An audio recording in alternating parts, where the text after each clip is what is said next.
ఏమనుకోవద్దు. హీరోయిన్లు అందరూ మీరు అనుకున్నా నాకు పోయేది లేదు, లాగి పీకుతాం మనం, అది వేరే విషయం.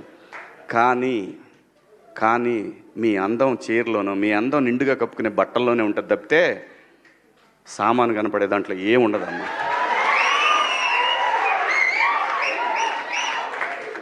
అవి వేసుకున్నంత మాత్రాన చాలామంది చూసినప్పుడు నవ్వుతూ అంటారు, కానీ దేద్రముండ ఎలాంటి బట్టలు ఎందుకు వేసుకుని కాస్త మంచి వేసుకోవచ్చుగా, బాగుంటావు కదా అనాలనిపిస్తుంది లోపల. అనలేము. అంటే మళ్ళీ స్త్రీ స్వాతంత్రం లేదా, స్వేచ్ఛ లేదు. స్త్రీ అంటే ప్రకృతి, ఎంత అందంగా ఉంటే అంత గౌరవం పెరిగిద్ది. ఈ ప్రకృతి అద్భుతంగా ఉంటుంది.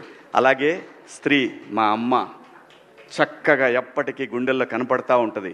ఒక సావిత్రమ్మ కానీ, ఒక సౌందర్య కానీ. హలో అండి, నిన్న సాయంత్రం దండోరా ప్రీ రిలీజ్ ఈవెంట్లో హీరోయిన్స్ ఈ మధ్య కాలంలో వాళ్ళు ఇబ్బంది పడ్డ సందర్భంలో 4 మంచి మాటలు చెప్పాలని చెప్తూనే 2 అన్పార్లమెంటరీ వర్డ్స్ నేను యూజ్ చేయడం జరిగింది. డెఫినెట్గా ఎవరికైనా వాళ్ళ మనోభావాలు దెబ్బతింటాయి.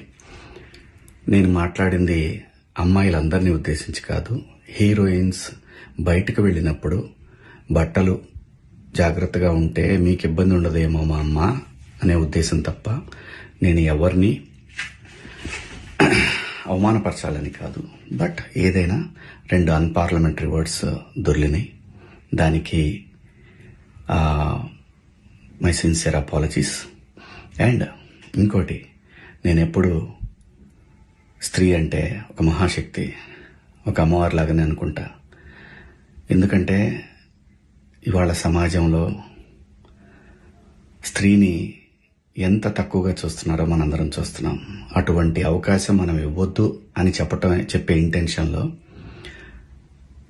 ఒక ఊరు భాష మాట్లాడాను. అది చాలా తప్పు. I know, my sincere apologies. నా ఇంటెన్షన్ మంచిదే, కానీ ఆ 2 పదాలు దొరకకుండా ఉంటే ఈరోజు ఈ పరిస్థితి లేదు. బట్ ఒకటి మాత్రం చెప్తున్నాను, మంచి చెప్పాలనే ఉద్దేశం తప్ప అవమానపరచాలి, కించపరచాలనే ఉద్దేశం నాకు ఎట్టి పరిస్థితిలోనూ లేదు.